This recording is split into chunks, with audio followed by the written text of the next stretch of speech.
The following program is a Town of Colonie television production of the William K. Sanford Town Library.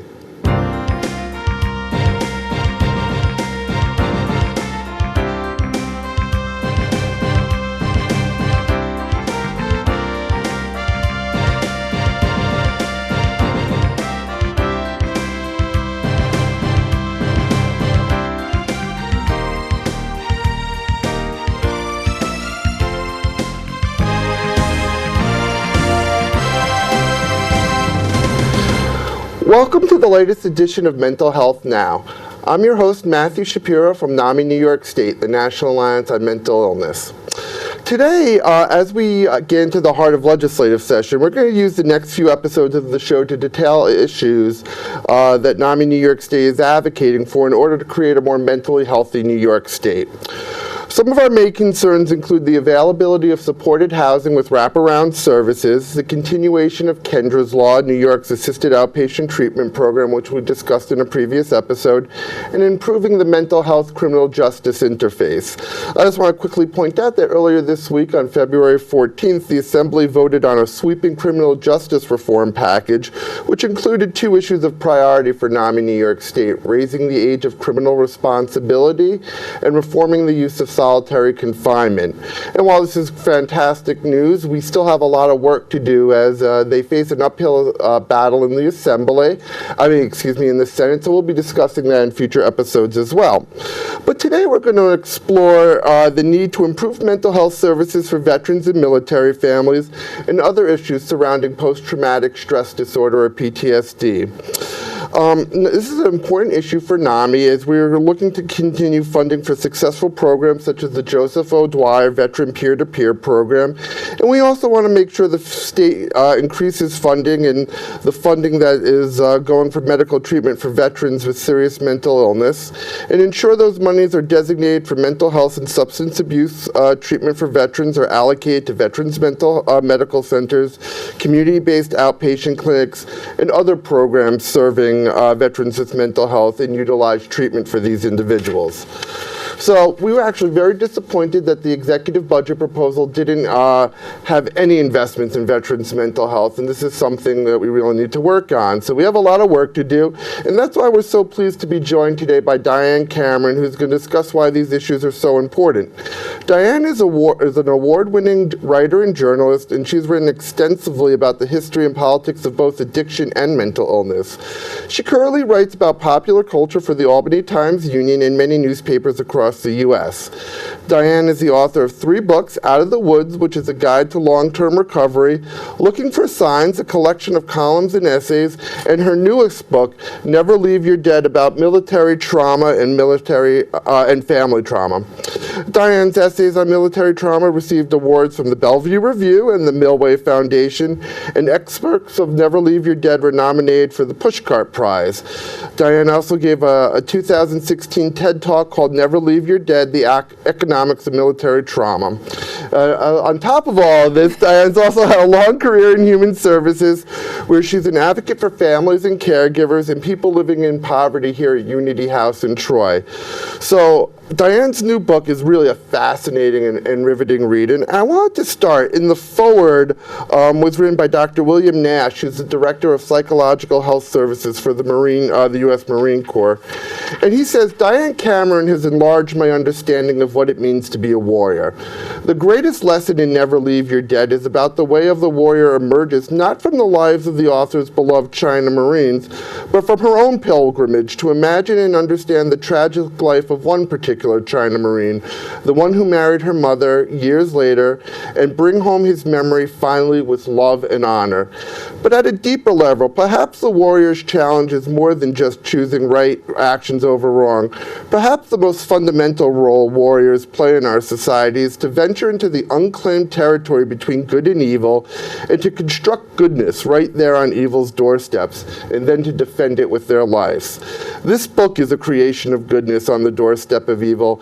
And its author is as much a warrior as the Marine she writes about, even though she has never worn a uniform. So it is really my pleasure to welcome a true warrior and a true advocate, Diane Cameron. And thanks so much for being with us today. Matthew, I'm so happy to be here. Oh, well, it's our pleasure. And really, the book again, Never Leave Your Dead, which is available on Amazon, other online booksellers, as well as local bookstores here in the Capital Region. And I just want to kind of start with the basics. And although the term PTSD and post-traumatic stress disorder, it's become a part of the regular lexicon, but I think there's still many misconceptions about it. So can you just kind of give us a brief overview of what we're talking about here? Sure. I mean, I think we all know there's sort of a lay use of the word trauma. We talk about having, last week there was snow driving home. I was traumatized by my drive or the bad, parking lot at the grocery store. And we kind of get what people mean, that it was a difficult experience. And then there is the diagnosis, post-traumatic stress injury, post-traumatic stress disorder, which is really talking about physical, emotional, psychiatric disabling and injury that happens to people that requires treatment and help. Right, and it's interesting because most of us associate PTSD with veterans and people in the military, but we kind of made light of it, like mentioning the snow, but so many of us are exposed to trauma in different ways, and maybe things you might not even think as traumatic events are. So it's important to know that trauma impacts us all differently, and we've done a lot of work. You actually were one of the speakers at our education conference last year and presented on a panel on trauma, which talked about the ACEs study and some of the work of Bessel van der Kolk. So can you discuss a little of that? Yeah, I'm happy to. I think one of the things also, we have now the term post-traumatic stress disorder has generalized to other very serious, abuse, serious car accident, sexual assault, which is, truly diagnosable trauma. Folks who have those diagnoses, I always say they owe a nod of support to the veterans, because it was especially the Vietnam veterans who fought so hard. They fought for 10 years to get that back in the DSM, which allowed it to generalize to other folks who were affected. One of the real blessings for me in working on this book was meeting Bessel van der Kolk and being allowed to spend days with him and having him look through the story that I wrote about and also tell me about things that I didn't know. He runs the Trauma Center in Boston. He teaches extensively. One of the amazing stories to me that he has a way of speaking, and he said to me one day, "Now you know about George Washington, don't you?" And I thought, first president, never told a lie. Apparently, George Washington, in one of his last addresses to his troops, he said to them, "You're patriots, you're good men, you did this thing for the new country, but you can't go home, you're damaged. You need to go to the outlying areas. You're not going to be good around people." He understood. We didn't have the terminology, but trauma had happened. It was recognized. We know that from the Civil War. Those men could not go home the same way. Right. It's so powerful, and it's amazing how ahead of his time was. And again, you referenced the DSM. That's the Diagnostic Systems Manual, which people use to diagnose mental illnesses. So I want to get into the book again. The name of the book, Never Leave Your Dead, Diane Cameron, the author. It's available on Amazon and bookstores throughout the Capital Region. And in the beginning of the book, you mentioned the two important lessons that you learned in writing it. That, number one, trauma is not the terrible thing that happens to you, but is what's left inside you because it happened. And two, if something terrible happens to you, that's not the story. How you survive and how you love and are loved again is the story. I think that's so powerful, and I was hoping you can expand on that a little. I'd be happy to, because I think often people who have had those traumatic experiences, especially those maybe who don't have the opportunity for treatment or recovery, or in the beginning they're thinking, this will always be me. I'll always be the rape victim. I'll always be the abuse victim. But in fact, intervention and treatment can change that story. That may have happened to you, and maybe that doesn't go away, but it becomes part of the whole of you. And also, sort of that last lesson, it's my personal lesson, having experienced trauma, and I write about that in the book too, but also seeing Donald Watkins, who was my mother's husband, who is the primary person in this story, he was changed by having relationships. And this is one of the things Bessel was very adamant about. Trauma is healed in recovery. Recovery from trauma happens in relationship, whether it's friends, whether it's the Veterans Rap Group. AA is a way of healing trauma. So those relationships are crucial. And earlier, I mentioned the Joseph O'Dwyer peer-to-peer program, which was a successful program here in New York, named after a soldier from Long Island who eventually took his own life as a hero. Actually saved many people from a landmine, and then came back and couldn't adjust. And that peer support that is so important. Of course, NAMI New York State runs our own vet program, which we offer here at Stratton VA in Albany, and that's so important. And again, to understand that trauma impacts the whole family, and the fact of when you say that you're loved and loved again, and that importance of support and getting over, it really takes a village in a way, and the trauma goes both ways. I think having that family support, whether it's the actual family or a band of brothers like veterans to get you or through. Creating your own new family. I've participated in some of the groups at the VA, and they're really wonderful because you need to know that it happened to someone else. You need to know that they're taking steps, so you have something to hope for. Because the tragic irony of trauma is it tells you to isolate. It tells you you're unique, you're broken, you're wrong, go away. When in fact you need to go toward. And it's so inspiring in the work that we've done helping Stratton and some of the mental health programs there, is seeing that dedication to the Vietnam veterans. You had mentioned that before, and the horrible things that they came back to, and the treatment of Vietnam veterans, in my opinion, is one of the most embarrassing things in our country's history. And the fact that they didn't want other soldiers to experience what they experienced, and that dedication to give back is just so inspiring, and seeing that the difference it makes. And it continues. It was the guys in the late 60s and early 70s who fought so hard to get that diagnosis back in the DSM, because it had been in there earlier. There's the tragedy. It had been in there earlier. It was taken out for economic reasons. So your advocacy is so important, because that's what makes the difference. They advocated and it got back in. And then even now, the Vietnam era veterans still fighting for their band of brothers who are much younger men. And they can have an easier transition. And it is important to note there have been so many studies that show that trauma really does leave a long-lasting impact on people's brains. It's like a punch to the brain that's damaged, and it is something that needs to be recovered. But let's get really into the book, which, like I said, is so riveting and educational. Now, I'm a big history buff and always have been interested in World War II. My grandfather, was in the Navy during that period, and finally, towards the end of his life, he started talking about his stories and experiences that I never knew about. It's one of the amazing things about veterans. They never want to talk about that experience. But as much as I did know about World War II, I was totally unfamiliar with the saga of the China Marines, and you detail it so well in the book. But can you tell us a little bit about that before we get to the story of Donald, the China Marine in your life? Absolutely, and it was part of my learning too, because like you, I knew about World War II, and I guess I kind of knew that we had some relationship with China. In fact, the United States had been in China for 100 years, always actually protecting American business interests and missionaries. An interesting combination.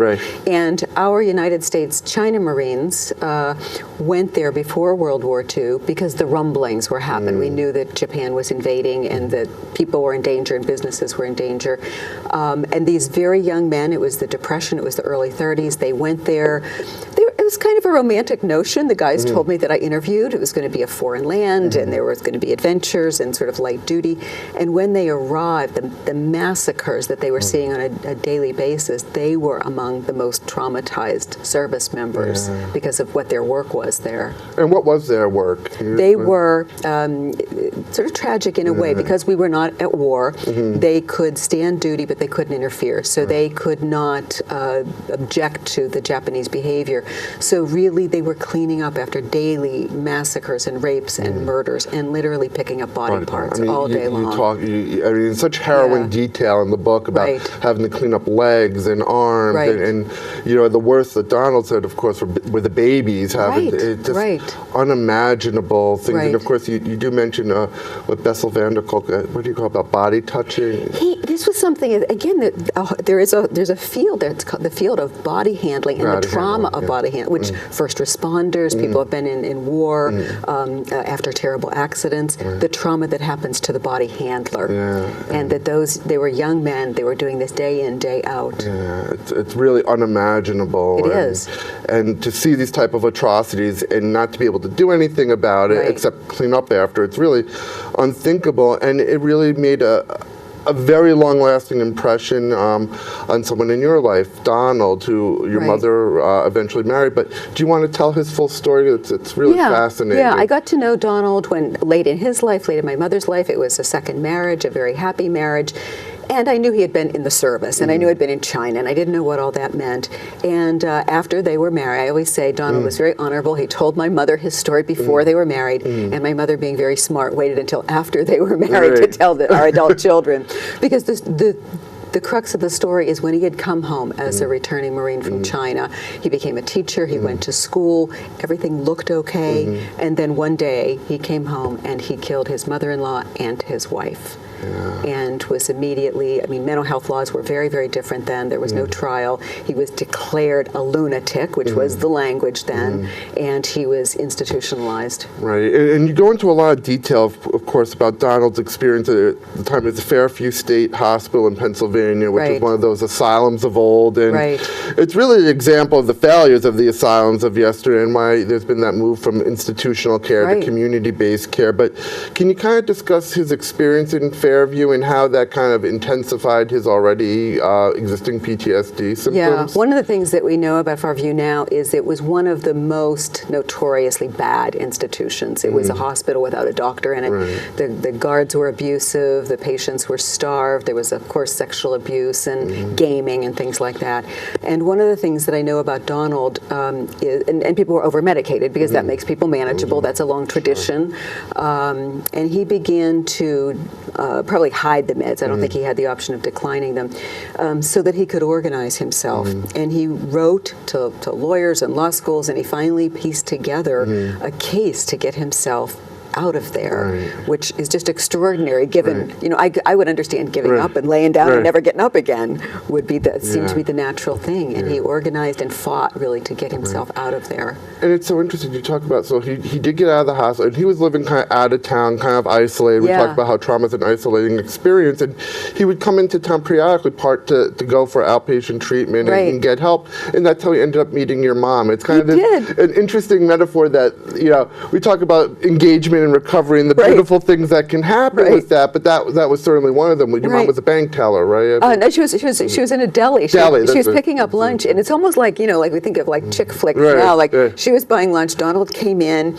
They flirted. He said, "If you come back here next week, I'll buy you lunch," and she did. Except they were both in their 70s, so that's a different sort of picture. And I think my mother just really fell in love with him, understood. I don't think she knew all of it at that moment, but she understood. He was a little odd. He was living way outside of the city.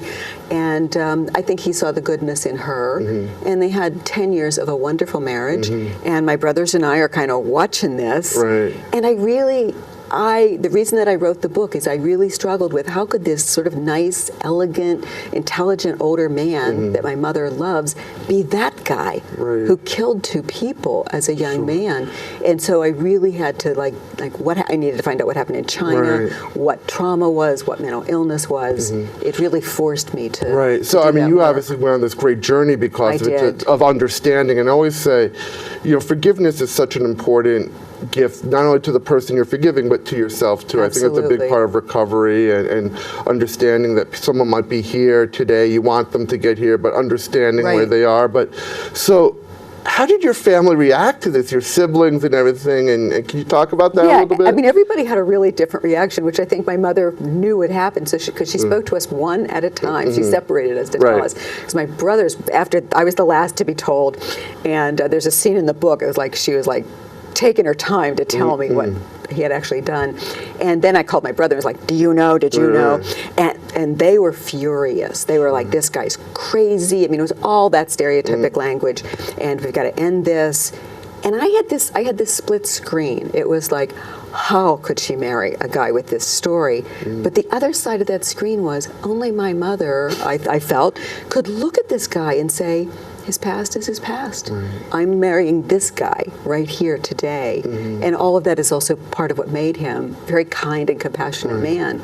Right, and it's fascinating. You know, again, one of the things I found really interesting in the book, again, Never Leave Your Dead by Diane Cameron, which you can get on Amazon.com or in local bookstores throughout the capital region, is so when you learned about Donald's past and the murders, you'd already knew the man, you knew the kind person that he was. I mean, a little eccentric, like you said, but really a kind-hearted person. But in the book, you kind of lead off with the murder. And I think it's interesting that you decide to introduce this kind of elephant in the room before the readers get to know Donald and what he became. Why did you make that choice? There's a real process of getting there, because I wrote the book in several different ways, and in one version I put the murder much later, like get to know Donald, and then oops, look what happened. But then I realized that to me the real story was not who done it, but why. Why did Donald do this? So it was like, let's just see, there was a terrible murder.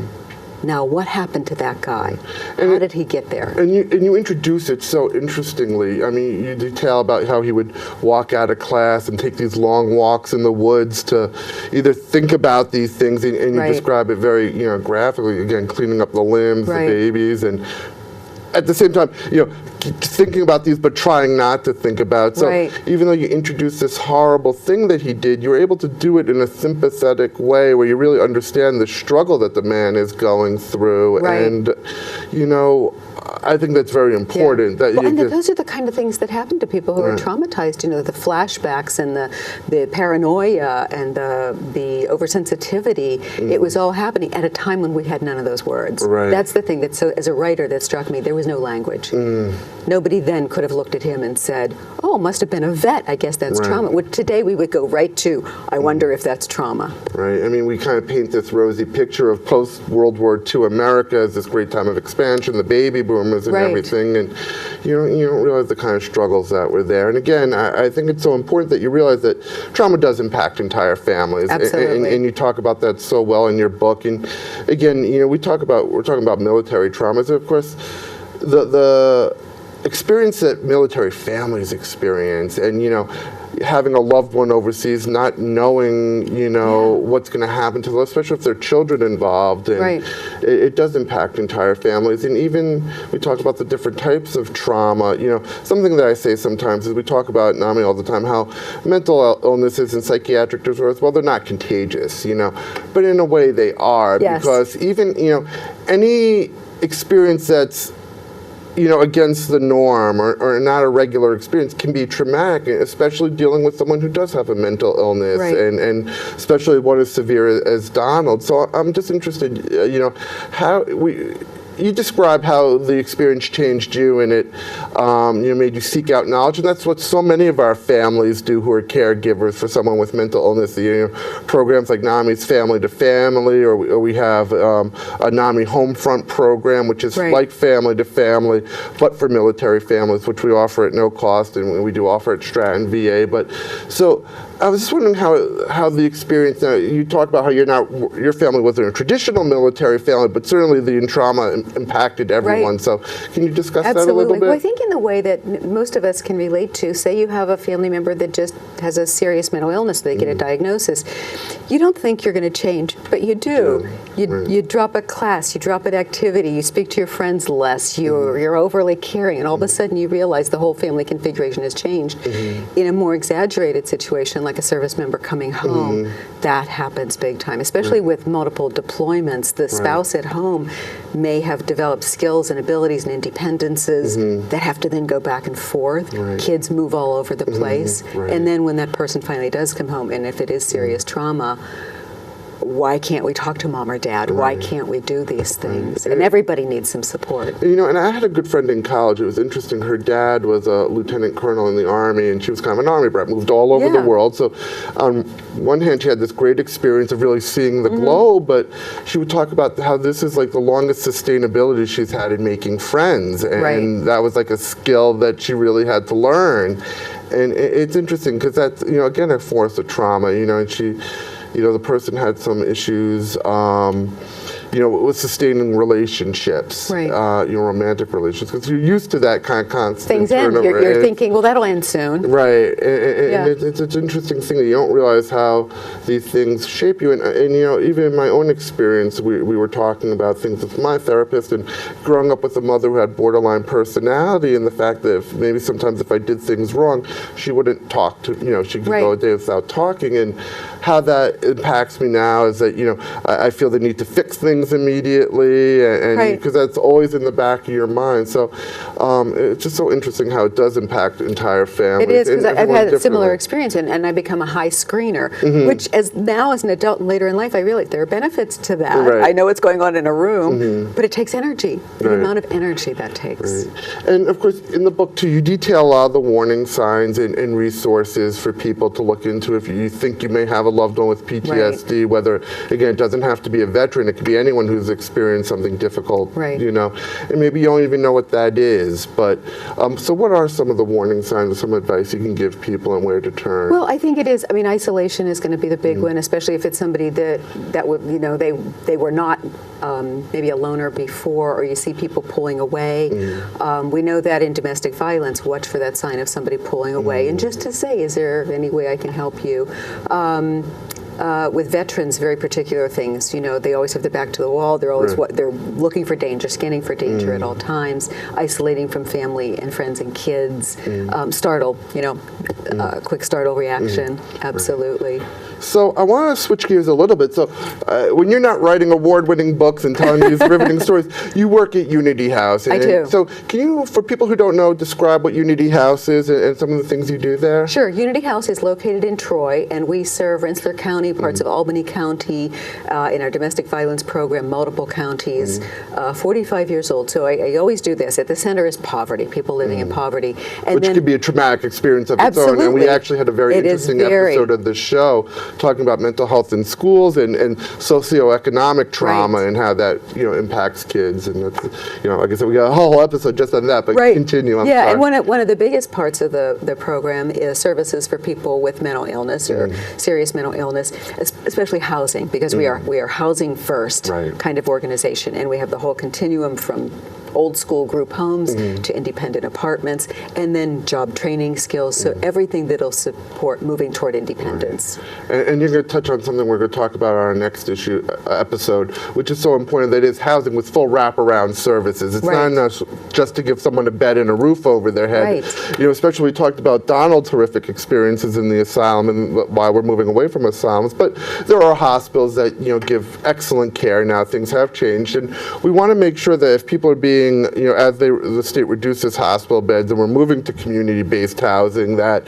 you know, you get that same level of care that you would get in a hospital in a community-based services. Right. So, you know, making sure people take their medications, meet doctor's appointments, and just all the basic things that go into And that many of us would just have in our natural social relationships. If I needed a ride to the doctor, I might have friends, but if I've been in the mental health system for a while, I might, or my friends might not be able to take me, and somebody to call about meds, somebody to call about landlord issues, you know, communication issues, things like that. And going hand in hand with that, one of the things we're very concerned with is to have successful housing programs. It's important to note, you know, most housing providers have received flat funding since the 1990s, and due to inflation, they're only able to operate at 43% of where their budget is, and a lot of that time it's impacting the workforce of these places. And we really talk about the importance of continuity of care, and to be able to do that, we really need a strong workforce. So I think we're going to be talking a lot about that in our next issue, because we're really almost out of time, but it's so important, and the work that you do there is so important in telling these stories. We really appreciate it. Thank you. I wish we had more time to talk more about the book, but please go out and get it. It's Never Leave Your Dead. You can get it on Amazon or in retailers throughout the Capital Region.